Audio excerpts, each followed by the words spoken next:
Our Dead Feb sale is still going on where everything's 20% off because February is the deadest time of year for us. In order to help that, we just discount the entire website to try to get some sales in. Helps you guys out with getting the products for cheaper. Valentine's is right around the corner. And even if you don't have a Valentine's and you're dead inside a little bit, it's Dead Feb. Get yourself something, treat yourself. Be your own Valentine's this year. Got a quick unboxing of one of the more ridiculous brands that we've ever done an unboxing of that are really pushing the limits in design and inspiration from different cultures and types of footwear making. Like, just look at this. It's like clearly moccasin inspired, but at the same time you've got that crepe rubber sole that creeps up the side that's a single piece that's been molded. And then if you look at the shape of this thing, it's like walking around on a 2x4. And you know, it's just like, it's one of the more weird and unique shoes. It's got a sidewall stitch. It's got this kind of whip stitch connecting those two layers, and you got the mock toe stitch, completely unlined, and it's this really nice, supple, flexible, like moccasin style leather. It's 2 millimeters thick.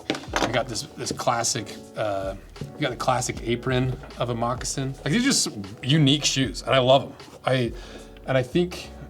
I'm pretty sure these don't fit me. Is the only problem. I gotta ask them for another pair because these are a US 10 and an EU 43, and I think I need to go half a size up. So we'll see. We're gonna get these unboxed. We'll do a quick sizing comparison to see what I would recommend for sizing. So when another Meanforme box showed up, I was like, what could this possibly be? You know, because you just never know with these brands that are really pushing the limits, because there's so many brands out there like, we're gonna make another service boot, we're gonna make another mock toe boot, we're gonna do another one of these. And it's just like 20 brands making the exact same things with like a 1/4 inch difference on the last, a 1/4 inch difference on this stitch, and they all just kind of look the same. Meanformes do not. They are over the top. Over the top. It's my favorite freaking arm wrestling movie when I was a kid. But let's look at their site and see what's what after we look up if my reference was correct. Over the top. Give me a trailer. The road has always owned Lincoln Hawks. Yeah. This time, it's a long trailer, no turning but you back. get the idea. It's one of the best movies of all time. Just look at the freaking poster. Movie poster. Literally has nothing to do with this video.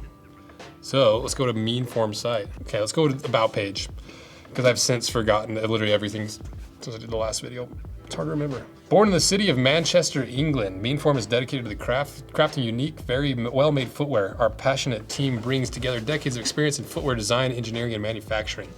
Our journey begins with the launch of our first product, the Risdale boot. Crafting this boot was no small feat. It required meticulous engineering and very slow and steady manufacturing. The term Meanforme harks back to the traditional shoe craft. In early days of shoemaking, a Meanforme served as a foundation for creating upper pattern. We continue to make our footwear using the highest quality materials and components and continue to use traditional shoemaking methods where possible.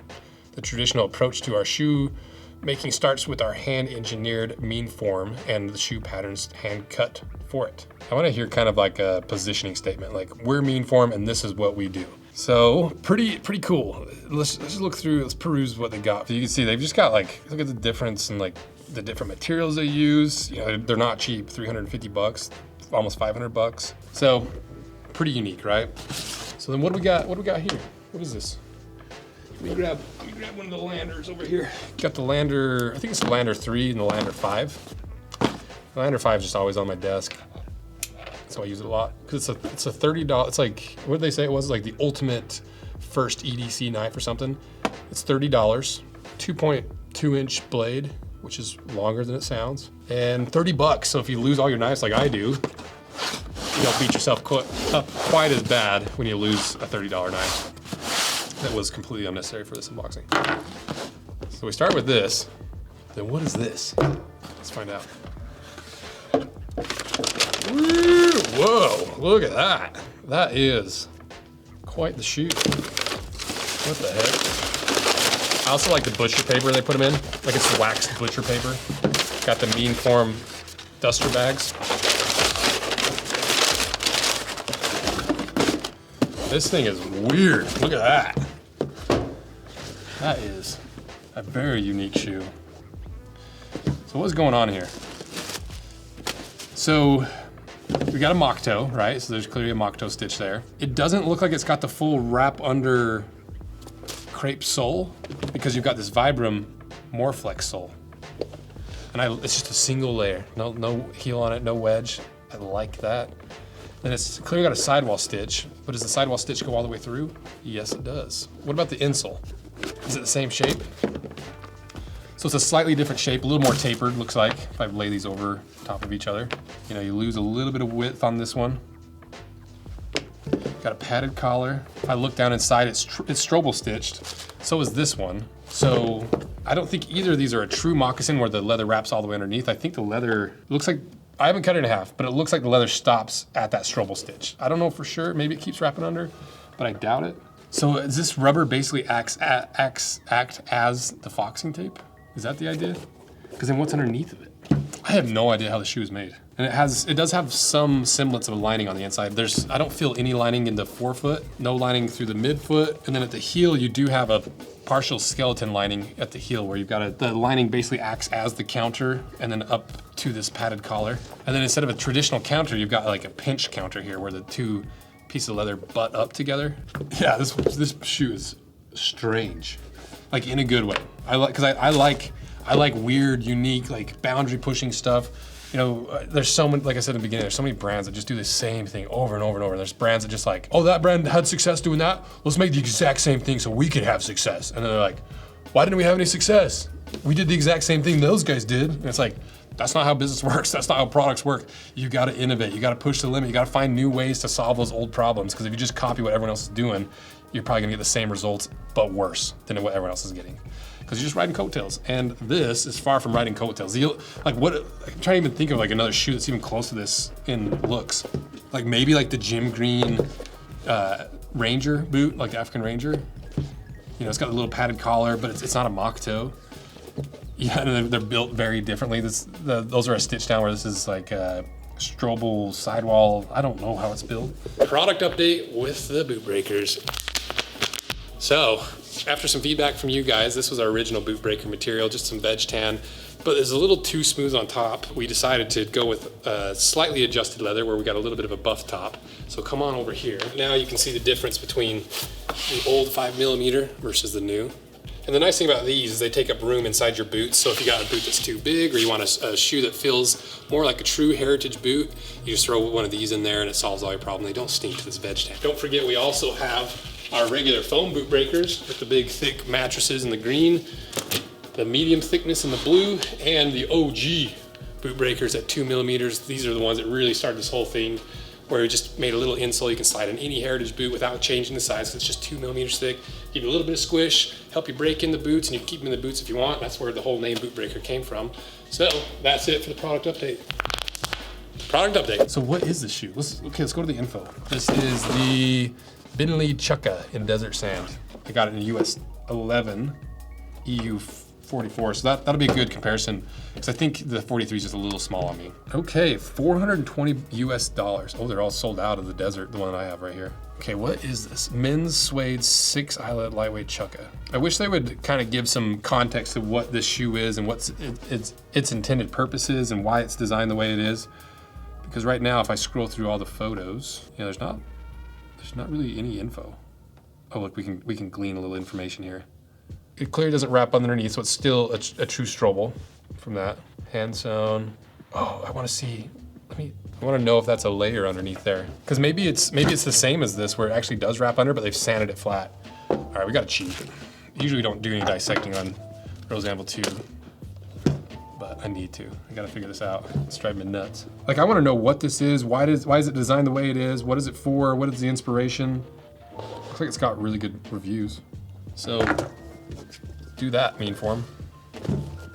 All right, let's just see if we can get in there with that land or whatever.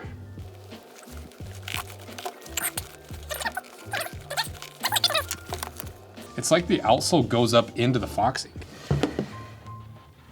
Should I do it? I'm gonna do it at the heel. I'm gonna cut down the heel so we can see what's what. So what I'm looking for now is, does that outsole go up into the inside of the shoe itself, or is it just glued on? Oh, wow, I think it is that. So the outsole recesses up into this foxing. How do they do that? So the outsole acts as the midsole. So I think you're standing on insole, And then underneath the insole is a Strobel board that you can see right there. Underneath the Strobel board, I think it's this outsole, but it's been cut down so that it can creep up into the midsole and act as the midsole. I think. That is a crazy design if that's true. Yeah, I can see it right there. I don't even know how do you even come up with an idea like that? What was the problem they were solving by doing that? But I'm not 100% confident. I haven't got it fully cut in half, so if you want to see me cut it, let me know, because I like seeing something new, something fresh. Other than like a regular Goodyear welted boot or a Strobel stitch construction, this feels and looks really different. But we'll save it for the main video. If this video does well, there's no guarantees, but if you want to see it, support this video, because that's how I decide what I'm going to do. So like I mentioned, what am I wearing, first of all? My blunnies. I always wear my blunnies. I always end up in them. It's like redbacks or blunnies. They wear a ton just for that reason. So 43 or US 10 on these. And my toe goes like right to the mock toe stitch. And so I could still wear these, but I think I would go a size up. So if I put the size US 10 or UE 44, because I'm usually like a 43 or 44 or a 10 or 11 in sneakers. So let's see how this one fits. And obviously it's a slightly different last, but the length should give us an idea. Yeah, now my toe has like a finger width at the end. And that's what I prefer. Some people love having their toes jammed to the end, because I could still wear these because I still have like maybe a little less than a finger width. These I've got a full finger width, and that's what I'd go with. So for me, I'm a 10 on the Brannock. I would go with an EU 44 or a US 11 or a UK 10. That's how I would size these, but keep in mind, I like ample room for toe wiggle and not being jammed to the front of the shoe, and always refer to their own sizing guide so you don't get mad at me if you screwed up, because everyone's feet are different, everyone sizes differently, but that's my personal sizing. So, Meanforme, did it again. Some of the weirdest, most unique, truly unique manufactured footwear that we've seen. I've never even heard or seen of anyone doing anything like that. That is crazy to me. And I don't even know how it works. I don't know why it works. I don't know why they did it, but there's clearly some intention behind it. So, yeah, like I said, if you want to see this cut in half on the main channel, let me know, because I'm very curious about these now. And thank you guys for all your support. Check out Meanforme below. And I think that's it. Thank you guys. See ya.